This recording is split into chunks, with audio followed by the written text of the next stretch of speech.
Bonjour à tous et à toutes, soyez les bienvenus là à la prière du matin. C'est avec une grande joie que nous commençons notre journée et nous nous confions bien sûr à l'intercession de Marie et de Joseph.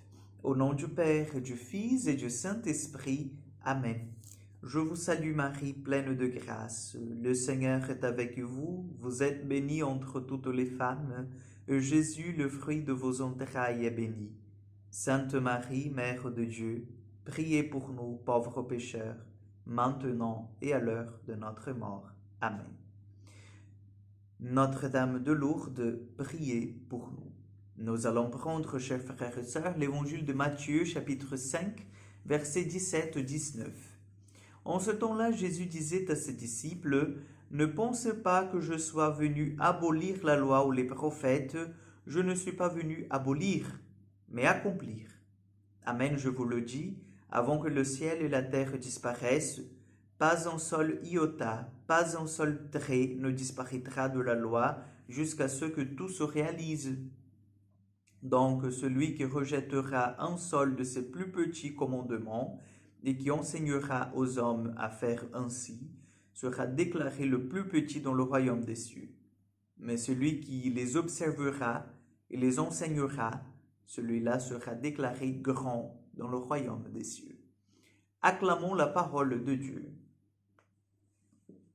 La mission du Seigneur n'est pas, là il faut bien garder cela, la mission du Seigneur n'est pas détruire ce qui a été bâti jusqu'à sa venue, mais c'était de l'amener à l'accomplissement, à la perfection, si nous pouvons dire.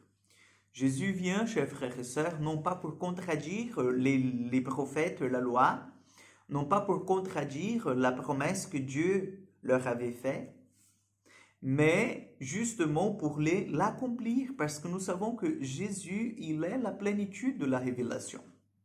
Et lorsque les disciples, les pharisiens, les sadducéens, les scribes viennent le prendre comme celui qui sème la zizanie au milieu du peuple, comme celui qui est un faux prophète, comme celui qui enseigne des choses qui ne sont pas dans la loi, Jésus, il sent ce besoin d'affirmer en fait que sa parole, elle est en consonance avec la loi, avec la Torah, avec les prophéties.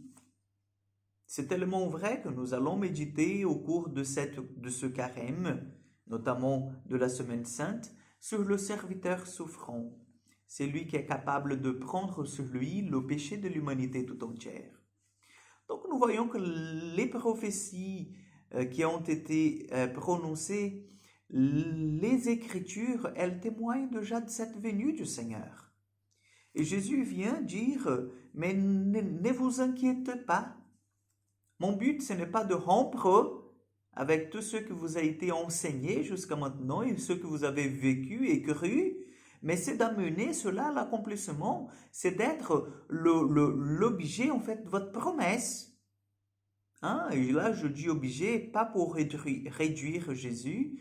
Comprenez pas que je compare Jésus à une table, une chaise, mais l'objet, c'est-à-dire le but final de la promesse. Il faut comprendre que c'est moi le Messie envoyé. Jésus leur dit cela, c'est moi en fait le Messie envoyé.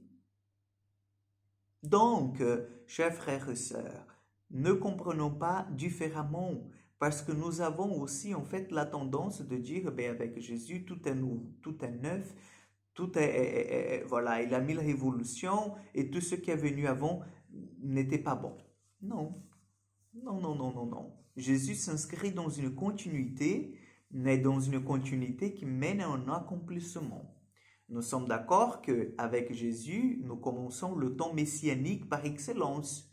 C'est vrai qu'en même temps que Jésus continue, il inaugure un nouveau temps, mais ce n'est pas un temps qui est en discontinuité. Donc il y a toute une suite, vous voyez? Donc avec Jésus, il y a le temps messianique, mais un temps messianique qui a été déjà en fait espéré par le peuple d'Israël. C'est pour cela que nous pouvons, oui, prendre l'Ancien Testament comme un livre où Dieu se révèle à son peuple et Dieu peut nous parler par l'Ancien Testament. Il a toute sa valeur. C'est pour cela que nous avons besoin même de l'Ancien Testament pour comprendre le Nouveau. Ben oui. Et vice-versa, nous avons aussi besoin du Nouveau pour comprendre l'Ancien et voir que l'Ancien Testament nous annonce déjà ce Christ vivant et vrai qui nous sauve du péché.